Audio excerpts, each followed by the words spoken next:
데일리 브리핑. 네, 월요일 아침 데일리 브리핑에서는 저희 워싱턴 한면택 특파원과 함께하는 시간입니다. 한 특파원 안녕하십니까? 네, 안녕하십니까. 워싱턴입니다. 자, 이 연방 대법원이 트럼프 전 대통령의 이 자격 박탈을 판결한 콜로라도주 대법원 케이스를 다루기로 결정을 했는데 이제 심리와 결정은 언제 어떻게 나오게 되는 겁니까? 네, 우선 오럴 아규먼트라고 그래서 이제 구두 의견을 청취하는 이른바 변론 청취가 2월 8일로 정해졌습니다. 네. 다른 일정은 잡혀진 것은 아니고요. 공개적으로 공시한 것은 2월 8일에 양측의 변론을 듣겠다라고 이제 연방대법원은 발표를 했습니다. 우선은 이제 이 케이스가 워낙 많다 보니까 연방대법원 9명의 이것을 다뤄서 할 것인지부터 결정을 해야 되거든요. 근데 일단 청취하기로, 의견을 듣기로, 즉 다루기로 결정한 것이 바로 지난 주말에 나온 것이고요. 네.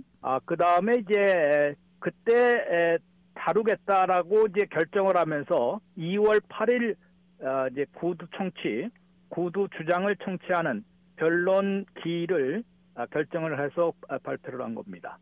2월 8일이기 때문에 그때를 빨리 듣고 빠르면 2월 중에도 결정이 나올 수도 있다라고 내다보는데요. 그것은 명확할 때가 그렇습니다. 빠른 결정이 나올 때는 트럼프 전 대통령에게 불리합니다. 왜냐하면은 콜로라도 주 대법원이 이제 판결한 것은 이름을 빼라는 거 아니겠습니까? 그렇죠. 근데 그것을 어펌을 하는 결정을 내린다 그러면은 뭐 5대 4든 아니면 또 6대 3이든 그럴 가능성이 그렇게 높지는 않은 것 같은데도 일단 어펌 결정이 나면은 바로 트럼프 전 대통령에게는 좀 불리한 판결이 나오고 있는데, 왜냐하면은 3월 5일에 지금 콜로라도가 메인주에서 지금 트럼프 전 대통령 이름을 투표용지에서 빼야 한다는 그런 결정이 나온 거 아니겠습니까? 네. 그것을 연방 대법원이 빠른 결정을 할수록 이게 문제가 되는 것이죠. 그렇게 되면은 이제 3월 5일 경선, 공화당 경선이 그 슈퍼파일 16개 동시 경선이 있는데요. 이 공교롭게도 두 개 주가 바로 같이 3월 5일에 슈퍼파일에 경선을 치르게 돼 있습니다. 그렇게 되면은 어펌한다는 그런 판결을 내릴 경우에는 2월 중에도 나올 수 있는데, 그렇지 않고 결정이 늦어지면 늦을수록 3월 5일까지는 그대로 지나갈 수가 있는 게요. 연방 대법원의 심리 중에는 주 대법원이나 주 정부의 결정이 효력을 그냥 중지가 됩니다. 그러니까 이름은 그대로 실리게 되는 거기 때문에 그 다음에 이제 본선이 문제되고요.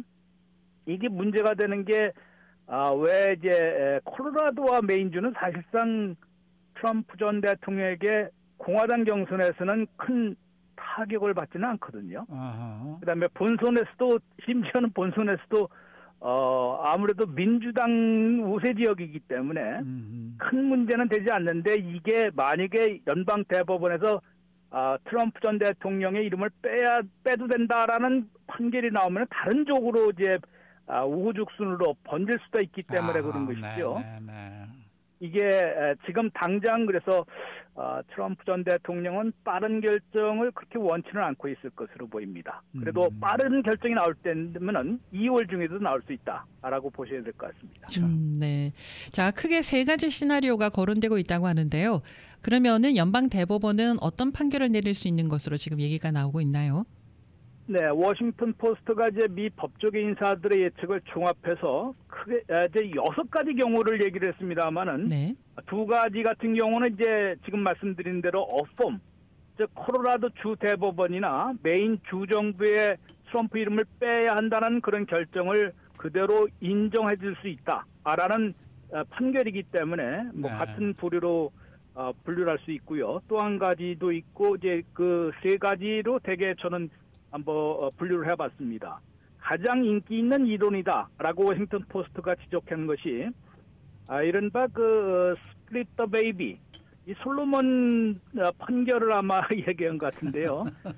이 제목을 그렇게 달았습니다만은 일례를 들어서 이제 얘기한 것이 가장 그 가능성이 높은 그런 판결 시나리오, 스토리가 될 수도 있다라고 워싱턴 포스트는 얘기를 했는데 그 판결은 어떻게 나왔느냐면은 지금 수정헌법 14조 3항에서 공직 후보, 공직에 출마하지 못하도록 금지하는 명확한 규정이 반란이나 좀 내란이나 반역 그렇죠. 그런 두 가지 경우가 크게 명시되어 있는 거 아니겠습니까? 네. 그렇기 때문에 지금 의사당 점거 사태를 부추긴 혐의가 내란 선동, 내란 개입 혐의를 받고 있기 때문에 지금 콜로라도 주 대법원에서도 그럴 가능성이 분명해서 거의 뭐 명확한 근거가 있는 거 아니냐. 에비던스가 충분한데 판결만 안 나올 뿐이지 이것은 분명히 대선 출마 자격을 박탈시킬 수 있다는 그런 판결을 내린 것인데요. 그래서 적어도 콜로라도 주 안에서는 투표용지에 트럼프 이름을 빼야 한다라고 이제 4대3으로 판결을 내린 것입니다. 네. 그다음에 메인 주정부에서도 그렇고요. 그러면은 가장 문제는 이제 트럼프 쪽에서도 반론을 제기할 수 있는 게 수정헌법 14조 3항에 해당되는 행위를 지금 불법 행위를 트럼프 전 대통령이 한 것이냐. 즉 내란 개입 혐의가 확정적이냐. 적어도 유죄 판결이 먼저 나와야 되는 거 아니냐. 그렇죠. 이런 그런 판결을 내릴 수 있다는 것이 가장 가능성 있는 이제 첫 번째 시나리오입니다. 이것이 이제 그런 가능성이 만약에 난다 그러면은 이제 그거에 대해서 지금 재판이 시작이 되지 않습니까? 네. 24일에 워싱턴 연방의사당 점거 사태에 대한 재판, 이제 판사, 연방지법 판사나 또 특별검사는 매우 서두르려고 하는 게 바로 대통령 선거 본선 전에는 유죄 판결을 이끌어내려고 지금 하는 것이거든요. 네. 굉장히 속도를 낼 수는 있지만 이게 그래도 시간은 좀 꽤 걸릴 거 아니겠습니까? 그렇게 될 경우에는 지금 제가 좀 전에 말씀드린 대로 연방 대법원이 그런 판결만 내더라도 이게 바로 결론이 나오진 않습니다. 그러면은 뭐 예선에서는 당연히 트럼프 전 대통령의 이름이 그대로 실리는, 그래서 공화당 대통령 후보 현재 추세로는 뭐 압도적으로 지금 선두 자리를 유지하고 있기 때문에 공화당 대통령 후보로 거의 확실시되는 거 아니냐, 이런 판결이 나올 수도 있다는 것이고요. 그게 이제 가능성이 어찌 보면 좀 높은 게 법리 근거를 따질 때에도 그냥 뭐 눈에 보이는 증거만 있다고 해서 이게 법적인 유죄 판결을 나오기도 전에 수정헌법 14조 3항에 적용해서 당신은 출마 자격이 없으니 이름을 빼라 이렇게 연방대법원이 판결할 수도 없는 거 아니겠습니까? 네. 그러다 보니까 그럴 가능성이 좀 높다는 것이고요. 둘째 시나리오는 2000년 대선 잘 기억하실 겁니다. 대선 분쟁 때문에 상당히 하고 결국은 연방대법원에서 조지 W. 부시의 손을 들어준 거 아니겠습니까? 네. 근데 그러한 엄청난 혼란을 그때 겪었죠. 맞아요. 네. 그래서 그런 심각한 파장이나 결과를 최소화하기 위한 그런 판결을 내릴 것 같다.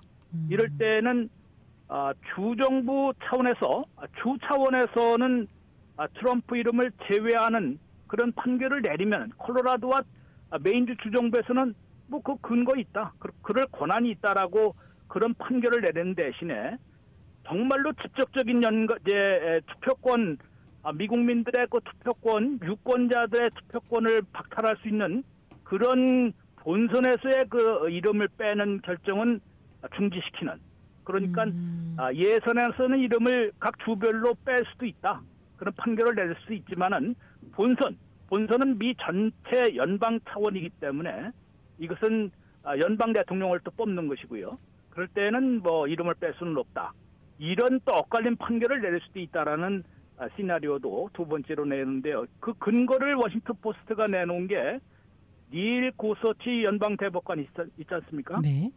닐 고서치 연방 대법관이 2012년 연방 항소법원 판사 시절에 그러한 판결을 내렸다고 합니다, 이미. 그러니까 이 각 주들의 적법한 후보 이름 제외는 존중해야 한다라고 판시를 했기 때문에 이번에 보수파가 6명이라고 그러지만은 닐 고서치 대법관이 그런 쪽으로 쓴다 그러면은 지금 이렇게 엇갈린 판결, 즉 주정부에서는 법원이나 주정부에서는 이름을 뺄 수도 있다. 근데 이거는 각각의 그 소송을 받고 각각의 지역별로 이제 판결을 내리는 거 아니겠습니까? 네. 그렇다면 이제 트럼프 전 대통령이 그렇게 상당히 이제 타격을 받지는 않을 수도 있는 게요. 그렇게 이제 공화당 우세 지역에서는 뭐 당연히 그런 판결을 내리기가 좀 어려울 거 아니겠느냐 이런 관측이 있는 것이고요. 다만 전체적인 것은 뭐 유권자들의 그 투표권을 빼앗는 결과가 될 수 있는 것이기 때문에 본선에서는 그대로 뭐 유지시키는 이름을 빼지 못하도록 막는 그런 판결을 내릴 수 있다는 것이고요. 셋째는 처음에 아까 말씀드린 대로 콜로라도 주 대법원과 또 메인 주 정부의 이번에는 뭐 콜로라도 주 대법원의 판결을 다루는 것입니다만은 그대로 인정하는 어펌 결정을 내릴 수도 있다는 것입니다. 이럴 때는 아까 얘기한 대로 상당히 이르게 빠르게 결정을 내릴 수 있어서 콜로라도 주 대법원 의 결정대로 콜로라도와 또 메인 주 정부에서의 결정대로 거기서도 또 합법적인 절차를 밟겠습니다만은 이러한 연방 대법원의 판결로 두 곳에서는 이름이 빠질 가능성이 있는 그런 판결을 내릴 수도 있다는 것이고요. 또 아직까지 17개 지역에서 지금 펜딩 중이기 때문에 이를 또 사법적인 절차를 거치면은 추가로 또 빠질 가능성이 있는데요. 지금 그런 가능성이 있다고 이제 보는 이거는 보수 진영에서 연방 대법원 결정에 대해서 상당히 저명한 학자 2명이 있는데요. 윌리엄 보드라는 시카고 법대 교수, 마이클 스톡스 폴슨이라는 세인트 토마스 대 교수가 100여 페이지에 달하는 의견서를 분석을 한 것이 이전에 나온 바가 있습니다만 네. 8월 달에 아마 제기됐는데 분명히 연방 대법원에서 다룰 때도 트럼프 전 대통령의 내란 개입 혐의 이것으로 아마 빠질 수도 있다. 이런 예측을 해놓은 게 있기 때문에 그를 연방 대법원의 판결도 배제할 수는 없는 것으로 지금 예측이 되고 있습니다. 네. 근데 지금 연방 대법원이 보수가 많지 않습니까? 트럼프 전 대통령이 직접 지명한 판사가 3명이나 되고, 그러니까 뭐 총체적으로는 6대 3으로 지금 보수가 많은데도 유리한 판결이 나오지 않을 수가 있을까요? 예, 지금 뭐 존 로버트 대법원장은 조지 W 부시 대통령이 임명한 것이고요. 네네. 가장 오래된 클라렌스 토마스 흑인 연방 대법관은 아버지 부시가 임명한 사람입니다. 네. 세뮤얼 얼리토 대법관도 그렇고요. 이 3명은 아버지 부시나 아들 부시, 트럼프 반대파의 아주 또 선봉입니다. 그러니까 이게 무시할 수 없는 것이에요. 보수 6명이라고 무조건 트럼프 전 대통령. 이 사람들은 트럼프 전 대통령을 보수파, 보수주의자라고 보지는 않고 있거든요. 아하. 그렇기 때문에 이게 어떻게 될지 모르고 존 로버트 대법원장도 이게 5대4 판결로 오히려 6대3이 아니라 5대4 판결로 트럼프 쪽이 원하지 않는 판결이 나올 때는 뭡니까? 지금 반대쪽으로 이제 줄을 섰을 때가 그런 판결이 나온 적이 있었거든요. 이미. 네네. 이러다 보니까 반 트럼프 결정을 내릴 가능성을 배제할 수 없다. 그렇군요. 이런 관측이 있기 때문에 네네. 이것도 어떻게 나올지 장담할 수 없는 그런 네. 상황이 펼쳐지고 있습니다. 네. 네, 오늘 말씀 잘 들었습니다. 네, 고맙습니다. 네, 워싱턴 한면택 특파원이었습니다.